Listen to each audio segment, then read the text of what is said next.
Hello everyone, how's it going? Hope y'all are doing well out there. Today we have a video for you about radish, and we have a few tips and tidbits here that you might want to consider when you're planting your garden. Let's jump into it.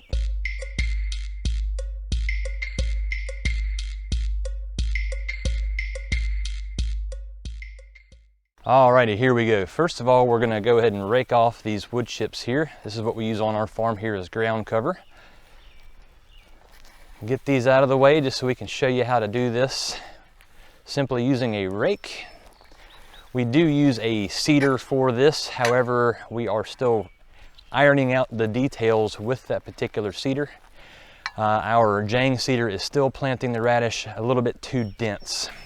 Now this is a method that I used to use a long time ago before we started doing commercial gardening. Radish is actually something that I know pretty well. If there's a way to screw it up, I've found a way to do it. So what we're going to do here is to lay this tape measure out just as a visual.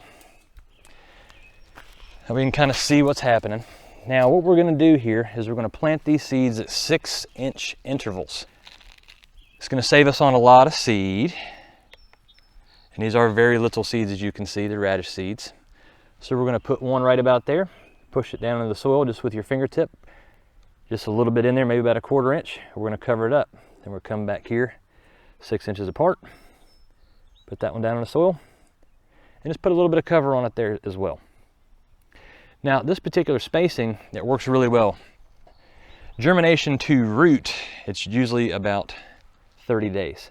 Now planting these at 6 inches apart is really handy because it gives each plant enough room to grow without having to fight for sunlight.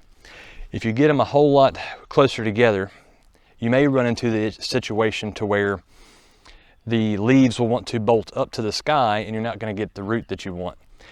So I found that at 6 inches, it works really good. You don't really have a whole lot of foliage on top of the plant and you get a root really quick.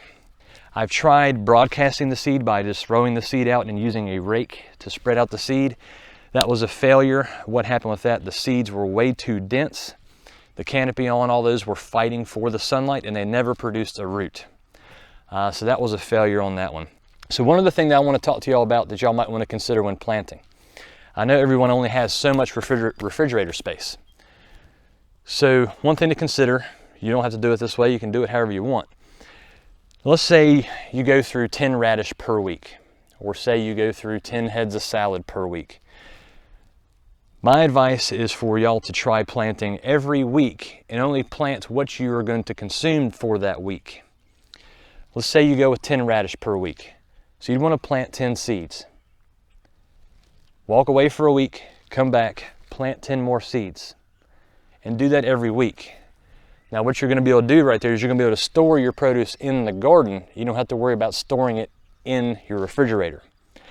Now, if you get to that point to where you plant too much and you need to store root vegetables, the best way to do that is to just go ahead and cut the tops off, cut all the green off of the root, just put it into some sort of a container or a bag inside your refrigerator, and it'll last a long time that way as well. But I know not everyone has the amount of refrigerator space like we do here on the farm. So that's a little tip. You can do that with, again, radish. You can do that with beets, turnips, salad, all kinds of things like that. That's actually what we do here on farm for our customers. We're constantly planting every week, and that's just the way it works here on the farm.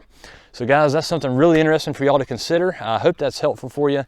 And as far as the radish goes, I've grown in all kinds of different soil types. Radish is pretty resilient. You can grow it in pretty much anything, and it's really not that hard to plant, and it's pretty easy to get some nice tasting food out of that. Well, thank y'all so much. We greatly appreciate it. If y'all enjoy the video, please give it a like and subscribe.